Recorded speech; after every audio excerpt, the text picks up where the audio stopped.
اعوذ باللہ من الشیطان الرجیم، بسم اللہ الرحمن الرحیم۔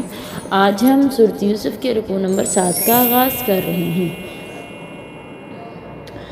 اور الحمدللہ آج ہم سورۃ یوسف کے رکوع نمبر 7 کا مطالعہ کریں گے،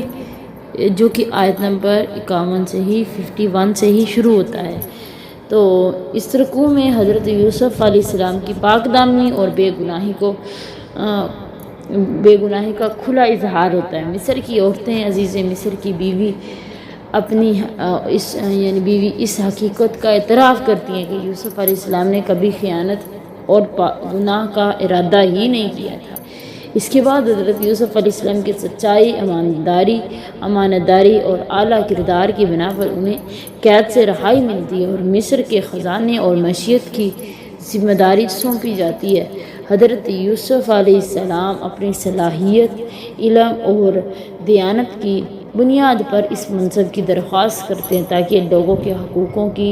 حقوق کی حفاظت اور آنے والے قحط کے اثرات کا مقابلہ کیا جا سکے۔ اس رکوع سے انشاءاللہ ہمیں بہت زیادہ فائدہ ہوگا، تو چلیے سبق کا مطالعہ کرتے ہیں۔ وقال الملک ائتونی بہ، کہا بادشاہ نے اسے میرے پاس لے آؤ۔ فلما جاءہ الرسول، جب آیا قاصد حضرت یوسف کے پاس، قال ارجع الی ربک فاسألہ ما بال النسوة اللتی قطعن ایدیہن، واپس چلے جاؤ، اپنے بادشاہ سے کہو کہ سوال کرے، پوچھے ان عورتوں سے جنہوں نے اپنے ہاتھوں کو کاٹ دیا تھا، ان کا کیا حال ہے۔ ان ربی بکیدہن علیم، بے شک میرا رب ان کے مکر کو خوب اچھے طریقے سے جاننے والا ہے۔ کہا ما خطبکن اذ راوتن یوسف عن نفسہ، کہ تمہارا کیا خیال ہے کہ جب تم نے یوسف کو اپنی طرف مائل کیا تھا تم نے اسے کیسا پایا تھا۔ قلنا حاشا للہ، کہنے لگی اللہ کی پناہ، ما علمنا علیہ من سوء، ہم نے نہیں جانا اس میں کوئی بھی برائی۔ قالت امرأۃ العزیز، کہا عزیز مصر کی بیوی نے، الآن حصل الحق، اب تو حق واضح ہو گیا ہے۔ انا راودتہ عن نفسی، میں نے ہی بہکایا تھا اسے اپنے نفس میں، تو وَإِنَّهُ لَمِنَ الصَّادِقِينَ، بے شک وہ تو سچوں میں سے تھا۔ جب ساقی خواب کی تعبیر لے کر بادشاہ کے پاس پہنچا نا، تو سن کر اسے بڑا تعجب ہوا، اس کے دل میں یہ بات بیٹھ گئی کہ اس کے خواب کی تعبیر یہی ہے، اور اسے اس بات کا بھی یقین ہو گیا کہ یوسف کوئی معمولی انسان نہیں ہے، بلکہ وہ نہایت ہی اخلاق مند اور انسان دوست آدمی ہے، کہ جیل کی مصیبتوں سے دوچار ہونے کے باوجود خواب کی تعبیر کے ساتھ قحط سالی کے بارے میں آثار سے بچنے کی تدبیر بھی اس نے ہمیں بتا دی ہے۔ چنانچہ اس نے حکم دیا کہ یوسف کو جیل سے فوراً نکال کر اسے میرے پاس لایا جائے۔ جب بادشاہ کا ایلچی ان کے پاس آیا نا، تو انہوں نے جیل سے نکلنے میں جلدی نہیں کی اور کہا کہ میں تمہارے ساتھ نہیں جاؤں گا، بلکہ تم واپس اپنے آقا کے پاس جاؤ اور ان سے پوچھو جن عورتوں نے اپنے ہاتھ کاٹ لیے تھے ان کے بارے میں ان کے پاس کیا خبر ہے۔ ان کا مقصد یہ تھا کہ پہلے ان کی سچائی، گناہ سے برات کا اعلان ہو جائے، پھر جیل سے باہر جائیں۔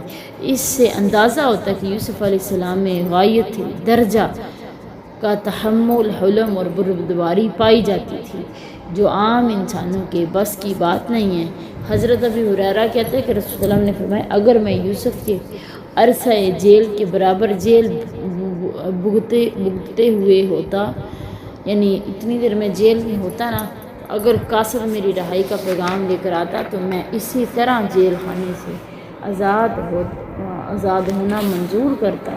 لیتا، یعنی بغیر کسی شرط کے، جس طرح یوسف نے کیا ایسے نہیں، بلکہ میں فوراً رہا ہو جاتا۔ یہ بخاری شریف کے حدیث ہے۔ حضرت ابی ہریرہ کہتے ہیں کہ اللہ تعالیٰ کا فرمان ہے فَاسْأَلْهُ مَا بَالُ النِّسْوَةِ اللَّاتِي قَطَّعْنَ أَيْدِيَهُنَّ إِنَّ رَبِّي بِكَيْدِهِنَّ عَلِيمٌ، کہ اللہ تعالیٰ کا حکم پڑا، پھر ان سے پوچھا کہ ان عورتوں کا کیا حال ہے جنہوں نے اپنے ہاتھ کاٹ ڈالے، یقیناً میرا رب ان کے فریب کو خوب اچھی طریقے سے جانتا ہے۔ اس کے بارے میں رسول اللہ صلی اللہ علیہ وسلم نے فرمایا اگر میں ہوتا تو جلدی سے اس پیشکش کو قبول کر لیتا اور عذر تلاش نہ کرتا، مطلب میں رہا ہو جاتا۔ پھر آپ صلی اللہ علیہ وسلم یہ والی آیت مطلب پڑھی آگے، ذَلِكَ لِيَعْلَمَ أَنِّي لَمْ أَخُنْهُ بِالْغَيْبِ، تاکہ یہ اس لیے کہ وہ جان لے کہ بے شک میں نے عدم موجودگی میں خیانت نہیں کی، وَأَنَّ اللَّهَ لَا يَهْدِي كَيْدَ الْخَائِنِينَ، اللہ تعالیٰ نہیں ہدایت دیتا خیانت کرنے والوں کی چال کو کبھی بھی کامیاب نہیں کرتا۔ یہ یوسف کا قول ہے، یعنی جیل سے نکلنے سے پہلے انہوں نے عورتوں سے اور عزیز مصر کی بیوی سے اس لیے ان کی غلطیوں کا اعتراف کروانا چاہا کہ عزیز مصر کو معلوم ہو جائے کہ انہوں نے پوشیدہ طور پر ان کے ساتھ خیانت نہیں کی۔ آخر میں اس طرف اشارہ ہے کہ عزیز مصر کی بیوی کا مکر و فریب اس کے کام نہ آیا اور اپنے شوہر کے ساتھ اس کی خیانت اس کی ذلت اور رسوائی کا سامان بن گئی۔ خود عزیز مصر کی طرف اشارہ ہے کہ یوسف کی برات ان کے سامنے ظاہر ہونے کے باوجود اپنی بیوی کے اشارے پر اس صدق و صفا اور امانت و دیانت کے پیکر کو جیل میں ڈال دیا۔ حضرت صفیہ بنت حیی بیان کرتی ہے کہ نبی صلی اللہ علیہ وسلم اعتکاف کی حالت میں تھے، میں ایک رات آپ سے ملاقات کے لیے آئی تو میں نے کچھ دیر گفتگو کی، پھر گھر جانے کے لیے کھڑی ہوئی تو یہ رات کا وقت تھا تو نبی صلی اللہ علیہ وسلم بھی کھڑے ہو گئے تاکہ مجھے گھر تک پہنچا دے۔ میرا گھر مدینہ کی ایک طرف تھا، دار اسامہ بن زید میں تھا، راستے میں دو انصاری ملے، جب انہوں نے نبی صلی اللہ علیہ وسلم کو دیکھا تو اپنی رفتار تیز کر دی۔ ایک روایت میں الفاظ یہ ہیں کہ نبی صلی اللہ علیہ وسلم سے حیا کی وجہ سے چھپ گئے کیونکہ آپ اپنی اہلیہ محترمہ کے ساتھ تھے۔ آپ نے ان دونوں سے فرمایا ذرا رک جاؤ، دیکھو یہ صفیہ بنت حیی ہے، یعنی تیز نہ چلو، جان لو کہ اس وقت میرے ساتھ میری بیوی صفیہ ہے۔ انہوں نے عرض کیا اللہ کے رسول سبحان اللہ،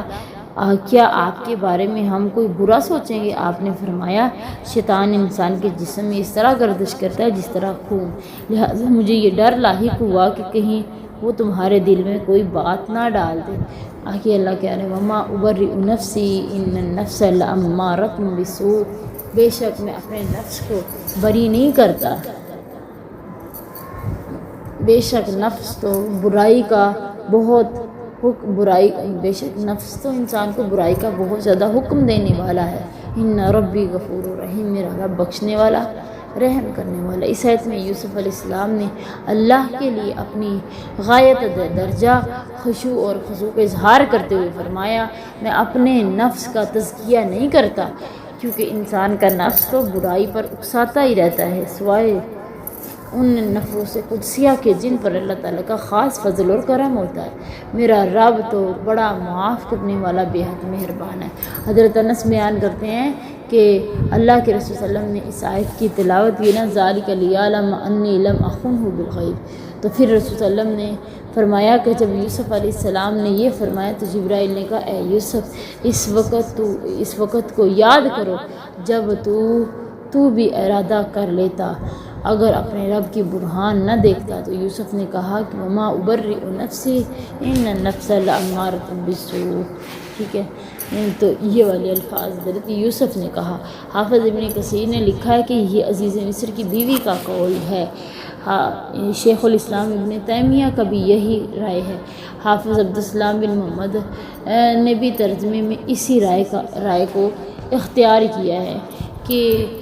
عزیز مصر کی بیوی نے کہا تھا کہ میں اپنے آپ کو بری نہیں سمجھتی، بے شک مجھے میرے نفس نے میرے دل نے یہ کرنے پر آمادہ کیا تھا، ابھارا تھا۔ اچھا آگے ہے کہ وقال الملک اتونی بھی، پھر بادشاہ نے کہا جاؤ اب اسے میرے پاس لے آؤ، استخلصہ لنفسی، اسے میرے پاس لے کر آؤ، میں اسے اپنے لیے خاص کر لوں۔ قال انک اليوم لدینا مکین امین، پھر جب اس نے اس سے بات کی تو کہا کہ بلا شبہ تو آج ہمارے ساتھ ہمارے ہاں صاحب اقتدار اور امانت دار ہے۔ اللہ تعالیٰ نے یوسف کو ان کے صبر اور استقامت اور عفت و طہارت کی وجہ سے بہت ہی اونچا مقام عطا فرمایا، مقام نبوت سے سرفراز فرمایا، شاہ مصر کا خلیفہ اور نائب بنایا۔ جب بادشاہ کو ان کی عفت، طہارت نفس، وسعت علم کی خبر ہوئی تو انہیں اپنے پاس لے آنے کا حکم دیا تاکہ انہیں اپنا خاص مشیر کار بنا لے، اور جب ان سے بات کرنے کے بعد انہیں تمام باتوں کا یقین ہو گیا تو جان گیا یہ تو وہ گوہر نایاب ہے جو کسی کو قسمت سے ملا کرتا ہے، تو فوراً یوسف علیہ السلام سے کہا کہ میں تمہیں اپنی حکومت میں اعلیٰ منصب پر متعین کرتا ہوں، اپنی طرف سے ہر چیز کا ذمہ دار اور امانت دار بناتا ہوں۔ کہا یوسف نے اجعلنی علی خزائن الارض، مجھے خزانوں پر مقرر کر دیا جائے، مجھے نگران، انی حفیظ علیم، بے شک میں پوری طرح حفاظت کرنے والا، خوب علم رکھنے والا ہوں۔ جب بادشاہ نے انہیں اپنا نائب بنا لیا تو انہوں نے اپنی اہلیت اور قابلیت اور ملک کی ضرورت کے پیش نظر بادشاہ سے کہا کہ مجھے سرزمین مصر کے خزانے کا ذمہ دار بنا دیا جائے تاکہ اپنے علم اور امانت کے روشنی میں قحط سالی کے زمانے میں عوام کو غذا جو ہے نا وہ پہنچانے کے لیے ابھی سے ہی تیاری شروع کر دوں جو خوشحالی کے 7 سالوں کے بعد آنے والا ہے۔ یہاں یہ مسئلہ سمجھ لینا چاہیے، یوسف خود عہدہ نہیں مانگ رہے بلکہ شاہ مصر نے فیصلہ کر لینے کے بعد محض تجویز پیش کر رہے ہیں کہ عہدے تو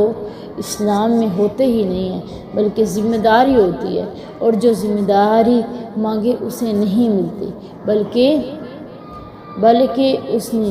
اس کا جو اہل ہو اس کے سپرد کی جاتی ہے۔ یہ ذمہ داریاں بہت بھاری ہیں اور ڈرا دینے والی ہیں۔ حضرت ابو ذر رضی اللہ بیان کرتے کہ رسول اللہ نے فرمایا، ابو ذر تم کمزور ہو اور امارت ایک امانت ہے،